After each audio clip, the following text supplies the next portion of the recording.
My wife chose a Tuesday to confess.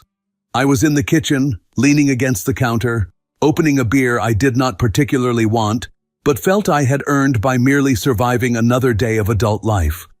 There was pasta on the stove, garlic in the air, jazz playing low from the speaker because my wife, Nina, liked to pretend we were the kind of couple who cooked together while smiling meaningfully over wine. We were not that couple. We were the kind of couple where I cooked, she said. That smells amazing. Then sat on a stool, scrolling her phone like a medieval queen inspecting peasant updates. Except tonight, she wasn't on her phone. She was hovering. And hovering on Nina looked unnatural. Nina did not hover. But now she stood near the hallway, arms folded too tightly, eyes fixed on me in little bursts, like she was trying to work up the courage to tell me she had reversed the car into a kindergarten. "You look weird," I said. She blinked. "That's a terrible way to start a conversation." "Okay, you look weird, and now you sound offended about it, which confirms the diagnosis." "I'm serious." "So am I. It's giving pre-confession energy." That would usually get a smirk out of her. This time, nothing. She looked down, then up again. "I need to tell you something," she said. I took the pot off the heat and turned down the stove. "Is it expensive?" I asked. "What?" "Whatever you need to tell me. Is it expensive? Because your tone says emotional disaster, but your face says financial disaster. And frankly, I would like to know which one I'm being served before dinner." She stared at me. "Can you not joke for 1 minute?" "No. Humor is how I keep from reenacting a crime documentary." She closed her eyes for a second. Slow inhale. Slow exhale. A person collecting courage. "We need to sit down," she said. I almost laughed. "We are 6 feet from chairs." "Daniel." That got my attention, not because of the seriousness, but because of the name. Full name usage in a marriage is like hearing a police siren behind your own car. It does not automatically mean disaster, but it definitely means something is about to get annoying. I picked up my beer and followed her into the living room. I sat in the armchair. She sat on the couch. She clasped her hands so tightly her knuckles went pale. I watched her. "Okay," I said. "You wanted atmosphere. You have atmosphere. Speak." She swallowed. "There's something you need to hear from me." I took a sip of beer. That sentence is doing a lot of tap dancing around the point. She looked at me like I was making it hard for her. Which, to be fair, I was. If somebody is about to set your house on fire emotionally, you are allowed to remove a little comfort from the process. "I didn't want you to hear it from her," she said. That was her opening line. Not, "I'm sorry." Not, "I made a mistake." Not, "I need to be honest." I didn't want you to hear it from her. I stared at her for exactly 2 seconds, long enough for it to register, short enough not to feel theatrical. Then I leaned back in the chair and let out the smallest breath through my nose. "From her," I repeated. She nodded too quickly. "Yes." I took another sip of beer and set the bottle down. "Before we continue," I said, "I just want to appreciate that your first instinct here was not guilt, remorse, or decency. It was public relations. Very on brand. Please don't do that." "Don't do what?" "Make this uglier than it already is." I laughed once. A short, sharp sound. "Nina, if your opening statement is that you didn't want me hearing it from another woman, you have skipped right past ugly and set up a summer home there." Her eyes flashed. Defensive already. Amazing. "It's not like that. I'm trying to tell you the truth." "No," I said. "You're trying to control the timing." She opened her mouth, then closed it. Her jaw tensed. That was something I had always found fascinating about Nina. She was beautiful, very polished, very socially fluent. But the second a conversation tilted out of her control, her face changed in these tiny ways. The softness vanished. The mask slipped just enough for you to see the person underneath calculating angles and exits. There was a time I would have missed it. There was a time I did miss it. Then there was the message. That had been 11 weeks ago. A Thursday afternoon. I remember because I was in a meeting so pointless it had actually started discussing the possibility of another meeting. My phone buzzed with a message from an unknown number. I think you deserve to know the truth about your wife. I should have ignored it. Best case, it is spam. Worst case, it is a lunatic. Instead, I looked down at my phone and felt that click again. Because 3 days before that, Nina had told me she was having dinner with Claire from work. And Claire, unfortunately for Nina, had posted a story from another restaurant that same night. A restaurant 40 minutes away. At the exact hour, Nina was supposedly splitting burrata and gossip with her. Small thing. Harmless, if you want to be generous. But I am not generous when facts start wearing cheap disguises. So I replied, "What truth?"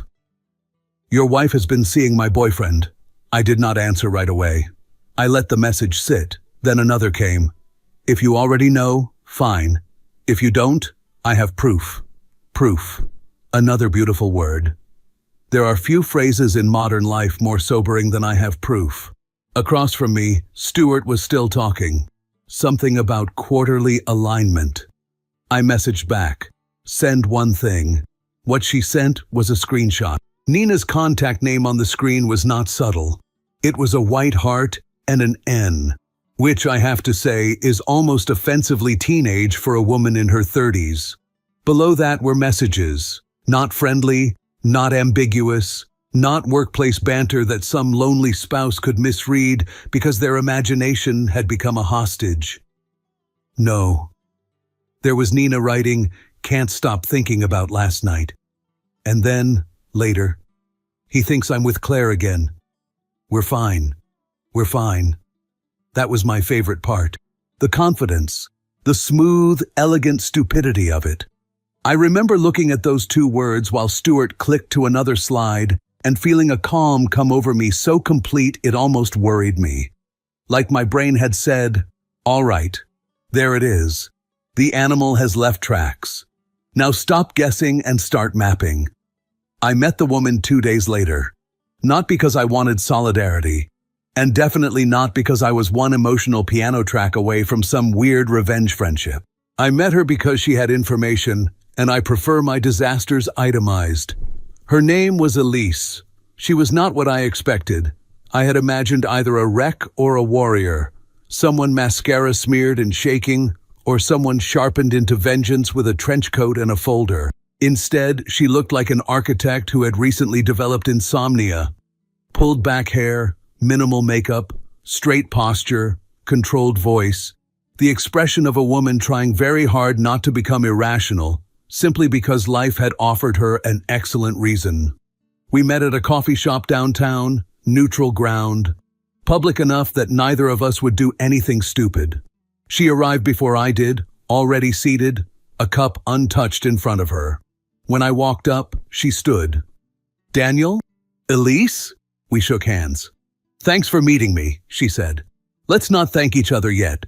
We might end this conversation hating each other for unrelated reasons." To my surprise, she smiled, briefly. "That's fair." I sat down. For a second, neither of us spoke. The air between us was not awkward exactly. Too serious for awkward. It felt more like standing in the hallway before entering a courtroom. Then Elise pulled out her phone and placed it face up on the table. "I'm going to make this simple," she said. "I found out 6 weeks ago. At first I thought it was emotional. Then I found messages.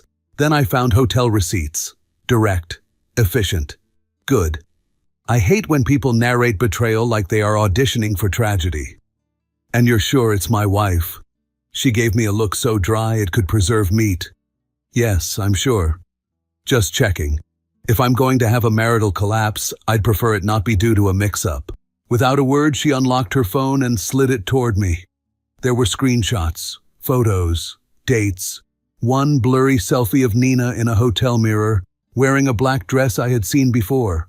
She had told me she bought it for a charity dinner. Apparently the charity was this guy's ego. I scrolled in silence. Elise watched me carefully, probably waiting for anger, denial, chest beating, male theatrics. Some performance. I gave her none. "What's his name?" I asked. "Ryan." I exhaled once through my nose. Of course it is. She frowned. What does that mean?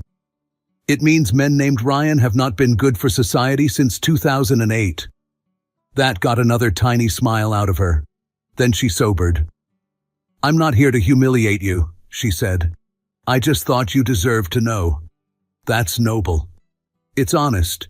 I looked up. No. Honest would have been your boyfriend and my wife behaving like adults with spinal cords. This is cleanup. She held my gaze, then nodded once. Fair. I appreciated that about her. No fake morality, no saint costume.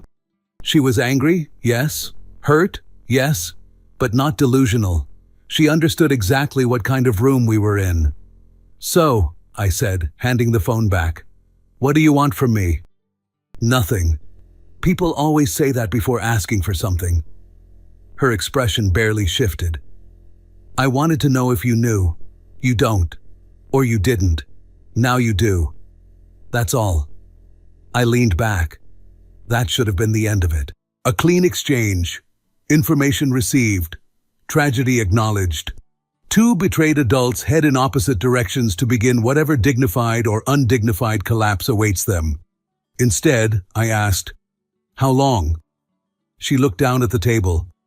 As far as I can tell, about 4 months. 4 months. Long enough to build a second language, long enough to refine lies, long enough to create routines and excuses and little private jokes at your expense, while still asking whether you remembered to buy oat milk.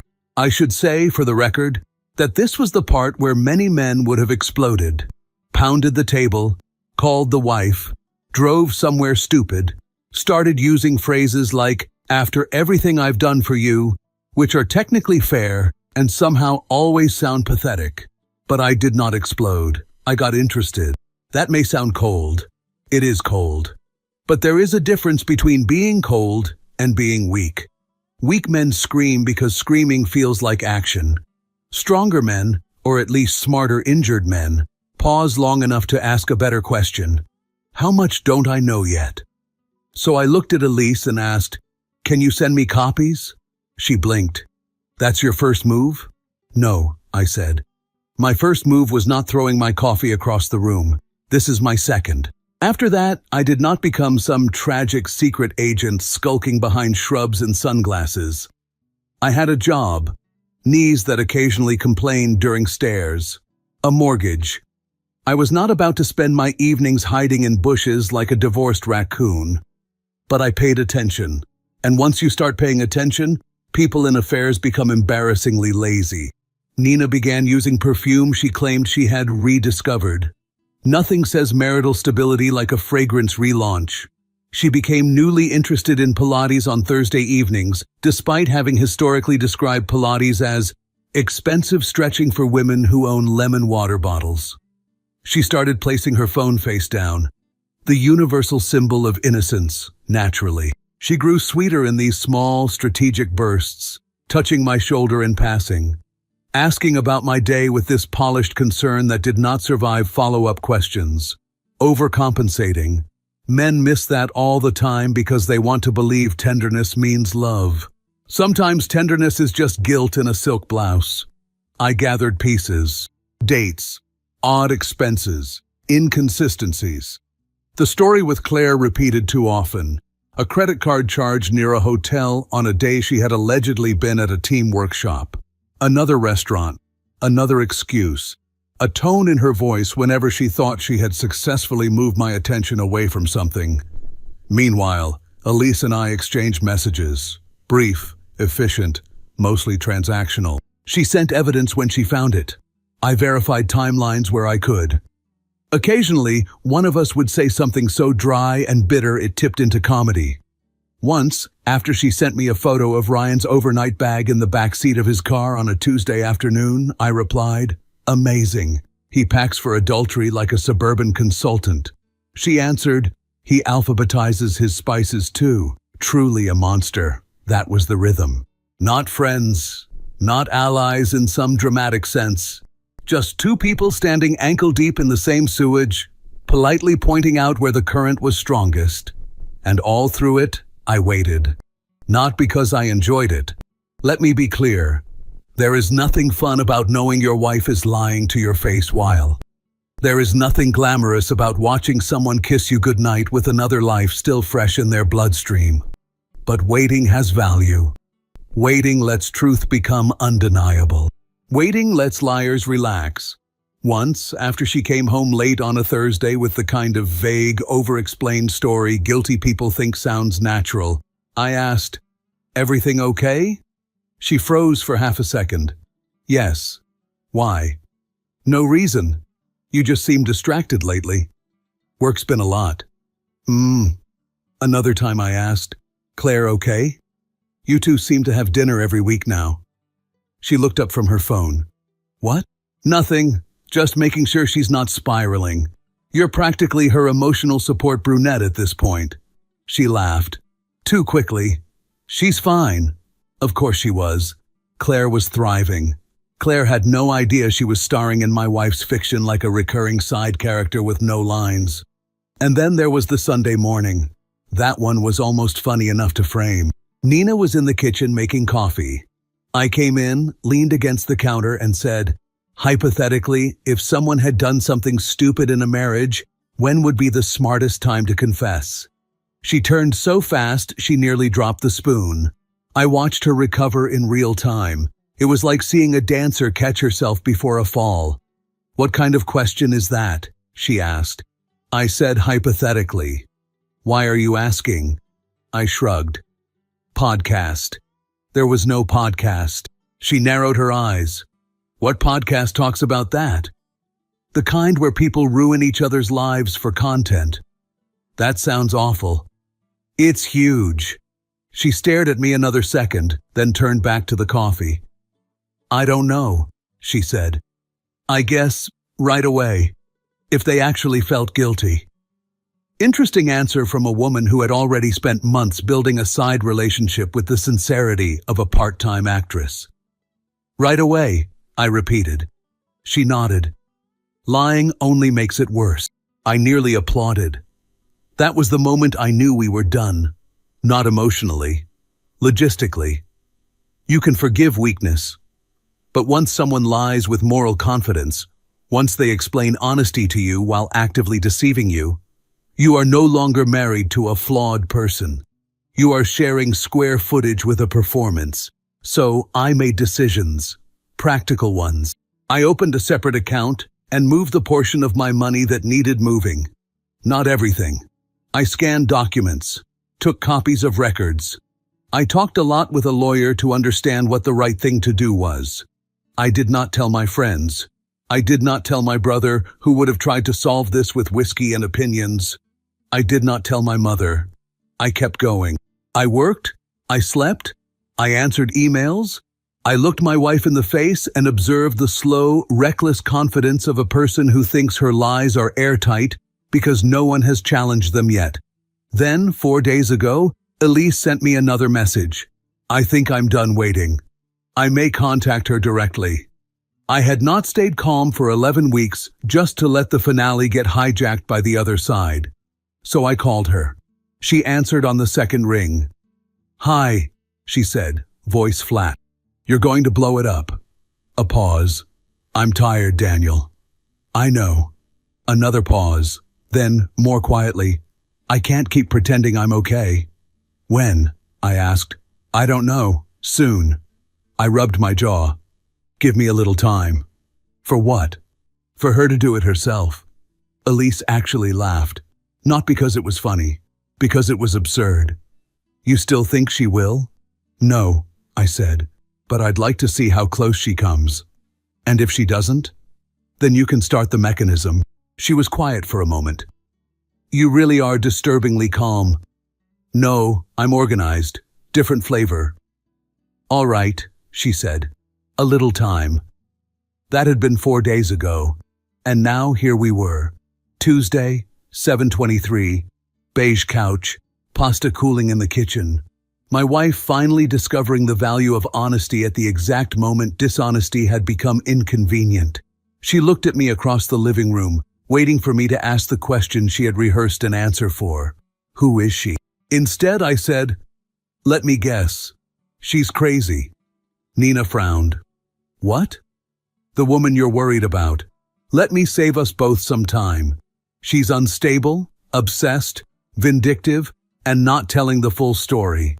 Am I close? She blinked at me like I'd just said something completely out of line. That's not fair. Of course it is, I said. It's step one of the script. There's another woman, but don't worry, she's insane. Very popular genre. I didn't say that. You didn't have to. You said her like she's a problem you need to manage. That usually comes with a personality diagnosis 5 minutes later. Her lips pressed into a thin line. Defensive now. Good. That meant we were getting closer to the truth instead of whatever carefully packaged version she had prepared. Can you just let me talk? She said. I am letting you talk. I'm just not giving you a clean runway. This isn't a joke, Daniel. I'm aware. That's why I'm paying attention. She exhaled sharply, then leaned forward, elbows on her knees. There's someone who might contact you, she said, and I need you to hear this from me first. I nodded slowly. Okay, continue. A few months ago, I made a mistake. Internally, I almost smiled. A mistake. Spilling coffee is a mistake. Sending an email without an attachment is a mistake. 4 months of lying is a lifestyle. Define a mistake, I said. She shot me a look. Do I really have to spell it out? Yes, I'm a big fan of clarity, especially in situations involving betrayal. She flinched at that word. I got involved with someone, she said. And? I asked. And it shouldn't have happened. That part I assumed. I just took another sip of my beer. Is there more? I said. Or are we doing the minimalist version tonight? Her brows pulled together. What's wrong with you? Nothing. I just prefer full sentences over summaries. She shook her head, frustrated. It didn't mean anything, she said quickly. It was a stupid decision, and I ended it. I nodded. Of course you did. I did. I believe you ended something, I said. I'm just curious which part. Her eyes narrowed. What does that mean? It means people in your position love the phrase, I ended it, because it sounds clean, like a chapter closed. I'm just wondering if you ended the behavior, the feelings, or just the risk of getting caught. Her patience was thinning. I could see it in the way her fingers tapped against her arm now. The performance was cracking. The calm, remorseful tone she had rehearsed was colliding with the reality that I wasn't playing my role. Why are you being like this? She asked. I'm trying to be honest with you. And I'm trying to understand what exactly you're being honest about, I said. Timing matters. She stared at me for a second. What is that supposed to mean? It means, I said calmly, you didn't wake up this morning suddenly overwhelmed with guilt. Her face changed. Subtle, but there. You don't know that. I do, I said. Because if guilt was the driver, this conversation would have happened months ago. She looked down, then back up again, searching for a way to regain control. You don't understand the situation, she said finally. Then please, I said, educate me. I'm very curious about the situation where you cheat for months, but the real problem is that someone else might talk. Her jaw tightened again. She's threatening to contact you. Ah, I said. Now we're getting somewhere. She's not stable, Nina added quickly. She's trying to ruin everything. Everything, I repeated. You mean the marriage you've been actively undermining? That's not what I... No, go on, I said. Tell me more about how she's the villain here. Her eyes flashed. You're twisting everything I say. I'm translating. She's angry, Nina said, and she doesn't know the full story. That's interesting, I said, because from where I'm sitting, she seems to know enough. She went still. What does that mean? She asked slowly. I shrugged. It means if she's reaching out, she probably has a reason. She's jealous, Nina snapped. She found out, and now she wants to drag me down with her. I tilted my head slightly. Drag you down from where? She opened her mouth, then stopped, because there was no good answer to that question. You can't claim moral high ground while standing in someone else's relationship. I'm trying to fix this, she said, softer now. That's why I'm telling you. No, I said quietly. You're trying to manage the fallout. Her eyes filled finally. I didn't want you to find out like that, she said. Like what? From a stranger, from her. I wanted you to hear it from me. You wanted to be first, I said. Yes, she said immediately. Not honest. First. That matters. Of course it matters, I said. Control always matters. She shook her head, frustrated, emotional now. Why are you making me the bad guy here? I let out a short laugh. Nina, I'm not making you anything. You handled that part yourself. I made a mistake, she insisted. I'm trying to take responsibility. Then take it, I said. Fully. Her voice rose slightly. What do you want me to say? The truth, I said. All of it. Without softening it, without rearranging it, without turning it into something that sounds like it just happened to you. She stared at me. You think this is easy for me? She asked. No, I said. I think it's inconvenient for you. That was the breaking point. Tears came now, real ones, not dramatic, not exaggerated. I didn't want to lose you, she said. I believe that, I said. I just don't think it was your top priority. She wiped at her face, trying to pull herself together. I ended it, she said quietly. I swear. It's over. How recently? She hesitated. Recently, she said. I nodded. That's not a time frame. A couple of weeks.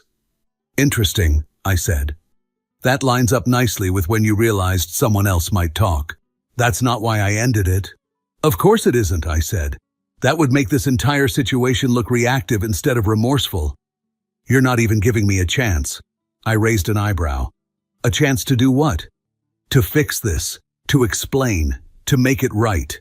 I looked at her for a long second. Okay, I said. Let's do that. She leaned forward slightly. Really? Sure. There was a pause. Then I met her eyes and said very calmly, start with his name. And just like that, the room changed. Ryan, she said. She looked away for a second, wiping under one eye. It wasn't supposed to happen. That line again, I said. You two slipped on a wet floor and landed in a hotel? Daniel, how did it start? She hesitated. We met through work. Your work? He does consulting for one of our clients. Of course he does, I muttered. Nothing says romance like PowerPoint-adjacent adultery. She ignored that. It started as talking, she said. Then texting. Then you made several highly intentional bad decisions, I finished. She inhaled sharply. Why do you keep doing that? Doing what? Making me sound horrible. I stared at her. That actually took nerve. Nina, I'm not adding anything. I'm removing the ribbon. Her shoulders stiffened. It wasn't serious. That's a fascinating defense, I said. So your position is that betraying me would be worse if you'd actually liked him more? That's not what I mean. Then help me out. Because right now your main arguments are, it wasn't serious, it wasn't supposed to happen, and another woman is making your life difficult. It's not a strong legal strategy. How long? I asked. Her eyes flicked up. A few months. How many is a few? She looked at the floor. 4. And during those 4 months, I said, you looked me in the face every day and decided this was still preferable to honesty. She swallowed. I was scared. Of what? That I'd ruin everything. I laughed once. You were already ruining everything, I said. Her face hardened at that. Good. I preferred anger to tears. Anger at least tells the truth about itself. I said I'm here trying to fix it. No, I said. You're here because some other woman is approaching the witness stand. That's not fair, I pointed at her. Please stop saying that like fairness is the issue that concerns you. She stood up and took 2 steps away, then turned back, arms tight around herself. I knew this would be pointless. Then why start? Because I didn't want you humiliated. That one almost impressed me. You cheated on me for 4 months, I said. You lied, used your coworker as cover, disappeared into fake dinners, and now you're pitching yourself as my publicist. Her mouth opened, then closed. You haven't exactly been easy to reach lately either. There it was. The soft setup before the blame. Oh, beautiful, I said. I was wondering when we'd arrive at, this is partly your fault. I didn't say that. There were things missing between us, she said. Then you discussed them. You don't outsource your marriage to a consultant named Ryan. She flinched. I'm trying to be honest. And somehow every honest sentence keeps making you look more selfish. Weird how that works. She sat down again, slower this time. For a few seconds, neither of us said anything. I took a sip and set the bottle down. This conversation feels late. Her eyes narrowed. Late? What are you saying? I'm saying, I replied, that guilt didn't bring you here. Pressure did. No? Yes. Her breathing changed. Faster now. You don't know what you're talking about. That almost made me grin. I had screenshots, dates, hotel receipts, and one deeply unfortunate mirror selfie, and she still chose, don't know what you're talking about. Adorable. Then explain it better, I said. She shook her head. I came here to be honest and you're just... Then I asked, so if she never threatened to contact me, when exactly was your honesty scheduled for? That landed.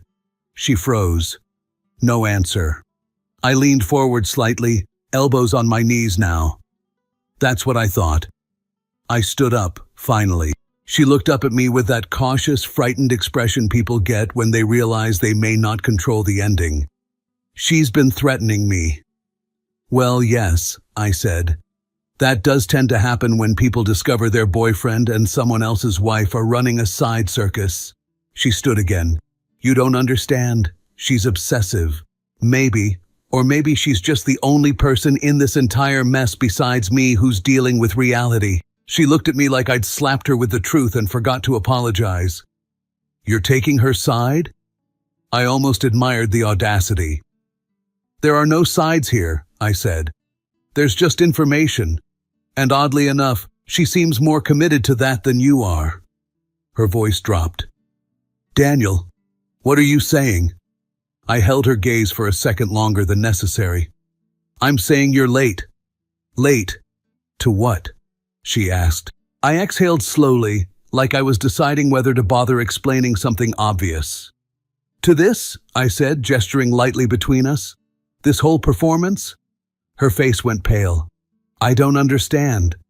I already heard it from her. What? She said. When? About 11 weeks ago. She told you? Nina asked. She showed me. What did she show you? She asked. Messages, I said. Dates, locations. One truly unfortunate mirror selfie I wish I could unsee. She twisted things, Nina said quickly. You don't know the full... Stop. I didn't raise my voice. She froze. Do not, I continued calmly. Try to sell me a better version of something I already have receipts for. Her shoulders dropped slightly. I gave you chances. I asked you questions, gave you openings. You lied every time, I said simply. She pressed her lips together. You talked to a lawyer, she said suddenly. That's why you're so calm, she added. No, I said. I'm calm because I'm done. So that's it? She asked. You're just done? I looked at her, at the person I'd shared years with, plans, routines, inside jokes that now felt like artifacts from a different timeline. Now, I said calmly, I finish what I started. Her expression tightened. What does that mean? It means, I said, I already moved my money. She went still. I already spoke to a lawyer. The lease ends next month, I added. I'm not renewing. You planned all this, she whispered. I shook my head slightly. No, I said. You created the situation. I just stopped being the last one to respond to it. Her eyes filled again. I picked up my keys from the table. Where are you going? She asked. Daniel, wait. I stopped at the door, not turning fully, just enough. For what? I asked. She didn't have an answer. I opened the door, and this time, I didn't look back. The funny thing about endings is how quiet they are. No music, no final speech, no moment where the world pauses and acknowledges that something important just broke.